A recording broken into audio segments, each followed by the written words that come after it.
Hey guys, how are you?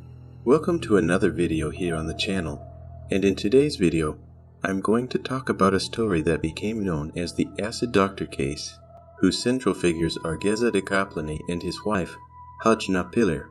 This case occurred in 1962 in the United States, and at the time had great repercussions. I didn't particularly know it, and only found out about it through the recommendation of a subscriber here on the channel. And if you also have a case recommendation, just leave it in the comments and I'll write it all down. First of all, if you like my content, leave a like and a comment, which helps me a lot, so without further ado, let's get to the video.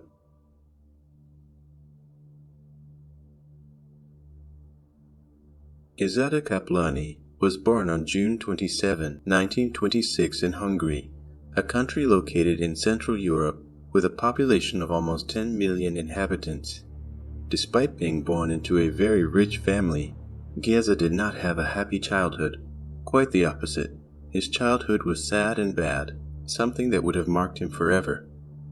According to sources, his father was an extremely violent man, so much so that in one of the beatings he received from his father, Geza lost sight in one of his eyes. After graduating from high school, Geza entered the University of Szeged to study medicine, graduating with honors in 1951. The following year, in 1952, he began working as a cardiologist in Budapest, the country's capital. During the Hungarian Revolution of 1956, Geza had problems with the authorities, and because of this, he had to flee his country to avoid being arrested or even executed. After escaping, he lived for a while in England, and then in Denmark.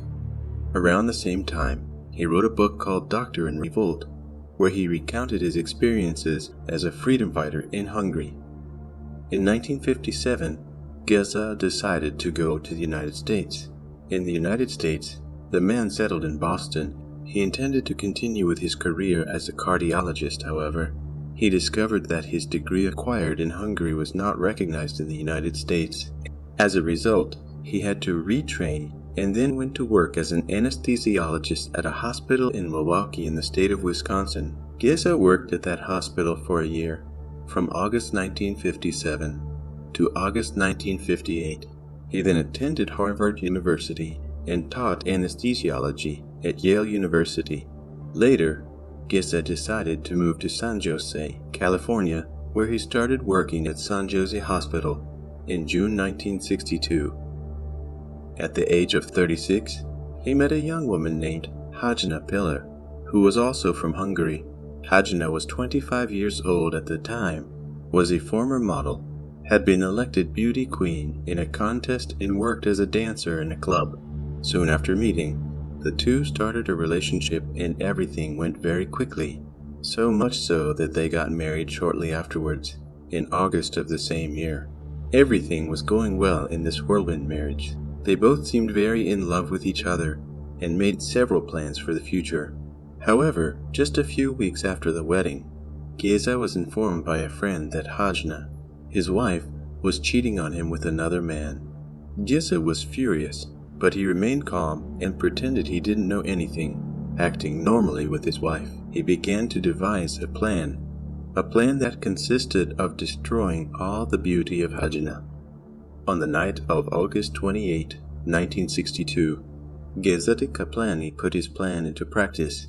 First he tied Hajna to the bed, then he played loud music to drown out her screams, and began making numerous cuts on her face and body with a scalpel.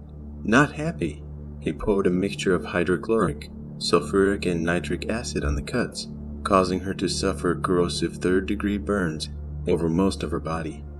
After 3 hours, the police were called.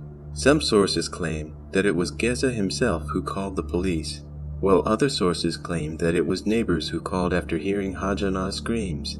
When the police arrived, the man tried to explain himself by saying that he didn't want to take his wife's life, but just take away all her beauty. Hajna was still alive when authorities arrived, and she was quickly taken to the hospital. Her body had so much acid that when the paramedics picked her up to put her on the stretcher, and then in the ambulance, they burned their hands. Kaplany spent 33 days in a serious condition in hospital fighting for her life, but unfortunately, due to her serious injuries, she could not resist and passed away. Before passing away, the woman remained conscious for a while and even answered some questions from the police, something that would help the prosecution in her husband's trial.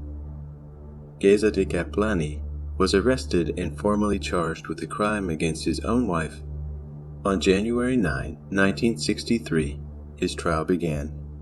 Initially, he was only accused of attempt, but later he was accused of a qualified crime with premeditation, as he had planned everything days before.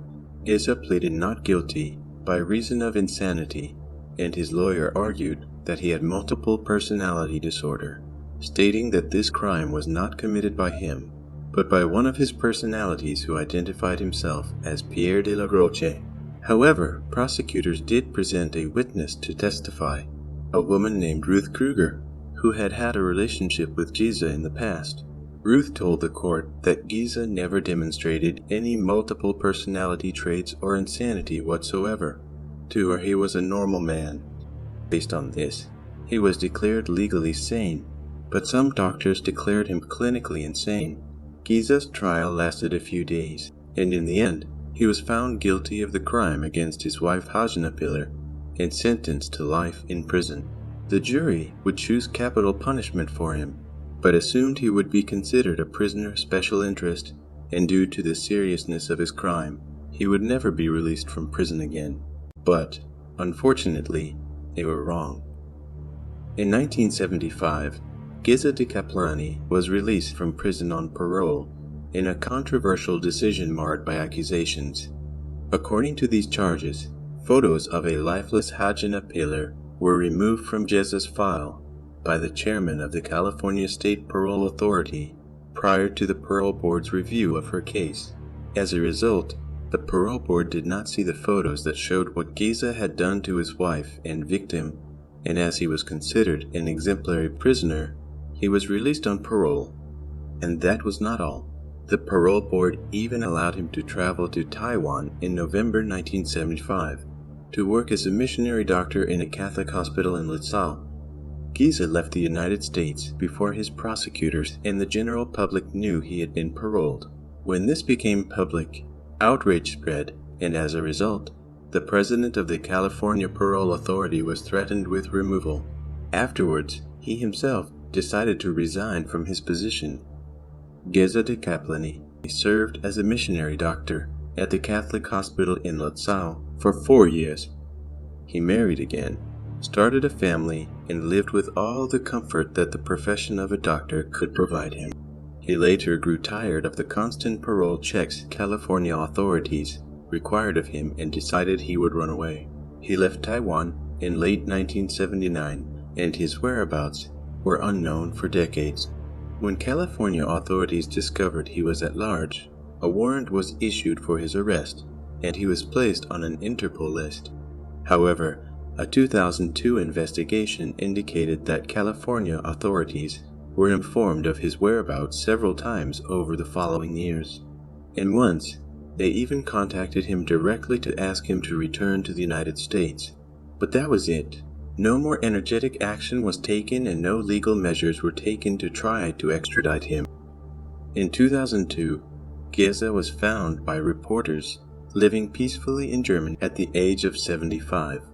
2 years earlier, he had become a naturalized German citizen, making it impossible for him to be extradited for violating his parole. According to sources, Geza is currently 97 years old and lives in a quiet area in a small town in Germany. Well folks, that was it for today. Thank you very much for watching. Best wishes, and I'll see you in the next video.